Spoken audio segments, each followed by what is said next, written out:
नमस्कार, मैं बालकृष्ण। आप देखना शुरू कर चुके हैं न्यूज फॉर हेडलाइंस। और विवेकानंद जी को लोग याद करते हैं युवा दिवस के नाम पे, लेकिन क्या सचमुच में युवा विवेकानंद के पथ पे चल रहे हैं कि नहीं चल रहे हैं? आज मेरे साथ हैं डॉक्टर एनपी प्रियदर्शी।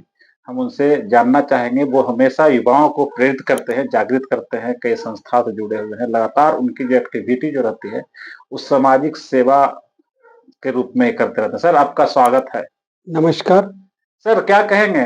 युवा आज युवा दिवस तो मना रहे हैं, लेकिन क्या युवा भटके हुए हैं? एक जो रास्ता जो होता है, नहीं लगता है कि वो सही रास्ते पे नहीं चल रहे हैं, कहीं इधर उधर भटक रहे हैं? विवेकानंद के पथ जो विवेकानंद कहे थे उस पथ पे नहीं चल रहे हैं, आप क्या कहेंगे? निश्चित रूप से जो विवेकानंद जी ने कहा है, वो जीवन जीने की पूरी शैली बताया उन्होंने। और राष्ट्र क्या होता है, हम क्या हैं, विश्व क्या है, इसके बारे में उन्होंने बहुत अच्छा से बताया। सबसे बड़ी बातें उन्होंने बताई कि वसुधैव कुटुंबकम, ये सबसे बड़ा उनका मूल मंत्र था कि पूरा वसुधा जो है वो कुटुंब है। ये तो वेदों में भी कहा गया है, लेकिन उन्होंने जो अपने शिकागो भाषण में जो कहे और जो संबोधन दिया, उन्होंने संबोधन किया भाई भगनी कह करके, यह जो संबोधन था वो सभी को एकदम आत्म को छू दिया। और उस समय से उनका ये संबोधन था और उनका जो भाषण था, वो पूरे विश्व में सबसे अच्छे भाषणों में से एक कहे जाते हैं। भाषण का मतलब ये नहीं होता है कि सिर्फ किसी बात पर बोल देना। भाषण का मतलब ये होता है कि उसमें वाक्पटुता हो और सार उसका हो। तो उन्होंने सार बताया, जीवन का सार बताया। विश्व में शांति कैसे आए, विश्व में आर्थिक समृद्धि कैसे आए, विश्व में सांस्कृतिक समृद्धि कैसे आए, विश्व में जो हमारा ये आधुनिक जो आधुनिकता है उसको हम लोग किस तरह से जी सकते हैं, किस तरह से हम पा सकते हैं और आविष्कार किस तरह से हो सकता है। जैसा कि आप लोग सब लोग जानते होंगे कि उस समय 3 जो बहुत बड़े-बड़े वैज्ञानिक हुए, वो टेस्ला हुए, आइंस्टाइन हुआ और उसके बाद फिर ये अल्फ्रेड नोबेल हुआ। ये तीनों ने उन्होंने उनके बातों को समझा, उनसे मिला और उनसे प्रेरित हुआ। अब प्रेरित होकर करके अपने आप को उसमें से समझे कह सकते हैं कि अपना समर्पण दिया और जा कर के खोज किए। और इस तरह से वो उनके शब्दों में, जबकि वो अंग्रेज थे, अंग्रेजी की भाषा जानते थे वो, लेकिन लेकिन इनके इनके विवेकानंद जी के बातों को उन्होंने अपने फिजिक्स में भी अध्ययन किया। प्राण, आकाश, ये समा विविधता, ये सब वेदांत, ये जो 4 शब्द थे वो अपने फिजिक्स में भी उसका स्थान दिया और कहा कि सबसे जो छोटी वस्तु है वो प्राण है। इस तरह से उसको खोज में लगे और उसको टेस्ला ने देखे एसी बनाया, ये फ्रिज बनाया। आधुनिक परिवर्तन का अगर कह सकते हैं तो ये देवदूत था तो टेस्ला था। उसी तरह से अल्बर्ट आइंस्टाइन ने अपनी थ्योरी दिया। नोबेल जो पुरस्कार चलता है अल्फ्रेड नोबेल ने उसे मिल करके और बहुत कुछ आगे बढ़ा। तो इस तरह से उन्होंने ये बताया कि हम जो हैं सिर्फ आधुनिकता में नहीं विश्वास करते हैं, हम प्राचीन में विश्वास करते हैं, संस्कृति में विश्वास करते हैं, लेकिन आधुनिकता को नहीं छोड़ते हैं। तो यही युवाओं का प्रेरणा पथ है कि वो अपनी बातों को समझे कि आधुनिकता को जरूर अपनाए, लेकिन प्राचीनता को छोड़ करके नहीं अपनाए, संस्कृति को छोड़ करके नहीं अपनाए। अगर संस्कृति छूट गई तो हम फिर बहुत पीछे चले जाएंगे और हम खंड खंड हो जाएंगे।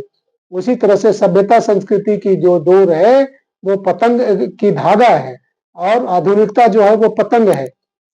तो दोनों पतंग को अगर उड़ना जरूरी है तो धागे से रहना जरूरी होता है। अगर धागे से नहीं रहेगा तो पतंग कट जाएगा और वो कहाँ पहुंच जाएगा पता नहीं। तो पतंग को लगता है कि हम धागे से जुड़े हुए हैं और धागों को लगता है कि हम इसको दोनों को जोड़े हुए हैं और दोनों एक दूसरे से जुड़ा हुआ है, कोई अलग नहीं है। आधुनिकता और प्राचीनता दोनों अलग नहीं है, उसी एक समावेशी का पार्ट है, विषय है। और दोनों को साथ साथ चलने से ही समृद्धि हो सकती है, हमारा विकास हो सकता है, मानव कल्याण हो सकता है और साथ साथ विश्व का कल्याण हो सकता है। तो मैं आज के युवाओं को यही प्रेरणा के रूप में कहूंगा कि निश्चित रूप से आधुनिकता में विश्वास करो, लेकिन प्राचीनता को छोड़ करके नहीं, प्राचीनता को भी साथ-साथ लेकर के चलो।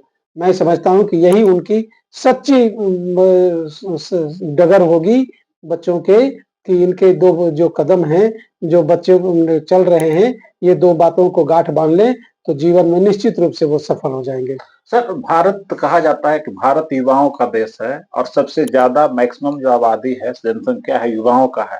भारत की जो अखंडता और संप्रभुता है और संस्कृति की आप बात कर रहे हैं, हमारे देश में प्रधानमंत्री है, काफ़ी इसको बढ़ावा भी दे रहे हैं। लगता है कि भारत के युवा इन दिनों जब से वर्तमान सरकार चल रही है, युवा को एक सही रास्ता देने की कोशिश की गई है। अक्सर प्रधानमंत्री बात करते रहते हैं युवाओं से, बच्चों से बात करते हैं। इसका सकारात्मक कुछ असर होगा?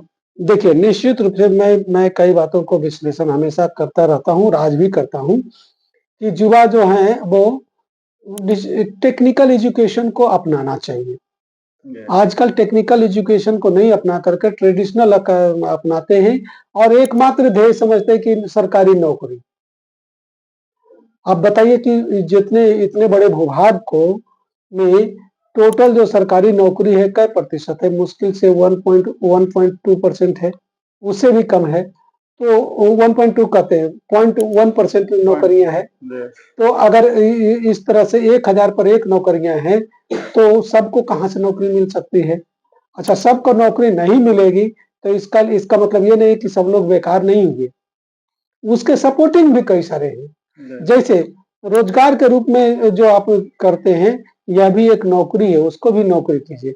नौकरी कराना भी एक नौकरी है, नौकरी करने में सहायता करना ये भी नौकरी है। मौजूदा नौकरी सरकार को स्टार्टअप के माध्यम से इस तरह का सपोर्ट भी कर रही है। नौकरी को प्रोत्साहित करने के लिए भी सामग्री उपलब्ध कराना ये भी नौकरी ये है। भी नौकरी है, सही तो इस तरह से सब नौकरी कर रहा है।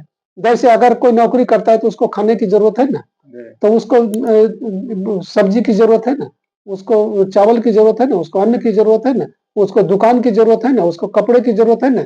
तो सब लोग तो एक दूसरे को ये सब मुहैया कराने में लगे हुए हैं, तो सब नौकरी है। तो लेकिन इसी को कुछ लोगों को एकदम सापेक्षाकृत एक एक चीज पर निर्धारित हो जाता है, इसी के कारण से ये परेशानियां होती है। एक चीज पर निर्धारित नहीं होना चाहिए और जो भी टेक्निकल एजुकेशन है उसको जरूर करना चाहिए। तो टेक्निकल एजुकेशन करेगा तो शायद वो जल्दी स्किल्ड रहेगा, तो नॉन स्किल्ड से ज्यादा अच्छा कर पाएगा और बेहतर नौकरी पा पाएगा।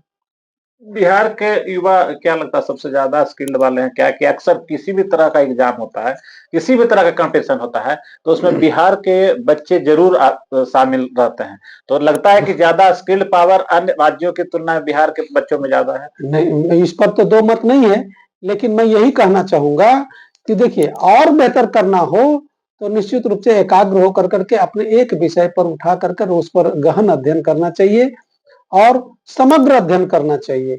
अगर वो सफलता उसमें नहीं मिलती है, तो वैकल्पिक व्यवस्था भी करनी चाहिए। लोग वैकल्पिक पर नहीं जाते हैं और अंततोगत्वा खंड-खंड हो जाते हैं, बिखर जाते हैं। तो दो वैकल्पिक भी रहना चाहिए। जैसे अगर किसान के भी अगर एक पर्याय मान लीजिए, तो किसान का मान लिया कि धान नहीं हुआ, तो ऐसा ही नहीं कि धान नहीं हुआ तो उसको हाथ पर हाथ धर करके बैठा नहीं जाता है। और उसके बाद फिर द्वितीय फसल को देखता है। द्वितीय फसल नहीं हुआ तो तृतीय फसल पर भी देखता है। इस तरह से निश्चित रूप से वो उस जमीन से कुछ ना कुछ उगाता है। वैसे ही अध्ययन जो है तुम्हारा है, ये जमीन है, इसमें से कुछ उगाने के लिए एक और एक कुछ नहीं हो पाया है, जो तुम्हारा ड्रीम था, जो प्राथमिकता थी, वो अगर नहीं हुआ तो वैकल्पिक पर चले जाइए। वो भी नहीं हुआ तो और वैकल्पिक पर जाइए, कुछ न कुछ दे करके ही जाएगा। सर, क्या लगता है आप खुद पेशे से चिकित्सक हैं, आप बिहार के युवाओं को किस ओर ज़्यादा चाहेंगे कि बिहार के युवा जाएँ? कौन-सा ऐसा फ़ील्ड है जो बेहतर और बहुत आसानी से कहें हो सकता है? देखिए, बहुत सारे लोगों के मुँह से सुने होंगे कि जो काम करता है उसको लगता है कि वो अच्छा नहीं है। लेकिन मैं एक ऐसा आदमी हूँ कि मैं इसको एन्जॉय करता हूँ। मैं चिकित्सा को एन्जॉय करता हूँ और मैं कहता हूँ कि सबसे अच्छा पेशा यही है। तुम आओ, मेडिकल साइंस में जुड़ो, बहुत अच्छा पेशा है। इससे मान-सम्मान, अर्थ और मोक्ष भी कह सकते हैं, सबकी प्राप्ति होती है। कहता है कि ना चिकित्सा समम पुण्यम, चिकित्सा के समान कोई पुण्य कार्य नहीं है और ना चिकित्सा समम वेति, और चिकित्सा के समान कोई व्यवसाय भी नहीं है। इसलिए इसको अच्छा से जिए, अच्छा से पढ़िए और यह तुम्हें बहुत आगे ले जाएगी, अपनी मंजिल तक ले जाएगा। इस मंजिल को पार करने के लिए एक सुझाव हम भी देंगे और आप उसके माध्यम से हम जानना भी चाहेंगे। आप खुद एक श्रीराज नर्सिंग ट्रेनिंग इंस्टीट्यूट चलाते हैं, तो इसके माध्यम से, आपके माध्यम से भी बहुत सारे कोर्स हैं जो कि सेवा और चिकित्सा दोनों से जुड़े होते हैं। कौन-कौन से कोर्स हैं जिसमें बच्चे आकर आसानी से एडमिशन ले सकते हैं, आगे बढ़ सकते हैं? देखिए, हमारे यहाँ तो बहुत सारे कोर्स चल रहे हैं, जिसमें से नर्सिंग का कोर्स है, पैरामेडिकल का कोर्स है, मैनेजमेंट का कोर्स है। ये सब कोई भी कोर्स अगर ऑप्ट करता है, तो बच्चे बहुत अच्छा करेगा और जीवन में जल्दी सफलता मिलेगी उसको। जीवन में जल्दी सफलता मिलेगी, सर का कहना है। आज युवा दिवस पर यही एक मैसेज है कि अगर आप सही रास्ते पे जा रहे हैं, विवेकानंद के रास्ते पे जा रहे हैं, तो ज़रूर आगे बढ़िए और आपको एक से एक भारत में लोग हैं जो कि आपको मदद करने के लिए तैयार हैं और उसी तरह से एक मदद आप सिराज नर्सिंग ट्रेनिंग इंस्टीट्यूट में भी आ सकते हैं और अगर चिकित्सा को पेशा बनाना चाहते हैं, अगर उसमें सेवा करना चाहते हैं, तो आप ज़रूर जुड़िए और पटना मीठापुर स्थित सिराज नर्सिंग ट्रेनिंग इंस्टीट्यूट ज़रूर पहुँचिए। नमस्कार, सब धन्यवाद। नमस्कार। बहुत बढ़िया। अगर आपको ये खबर अच्छी लगी तो चैनल को सब्सक्राइब करना नहीं भूलें और बेल आइकन जरूर दबाएं।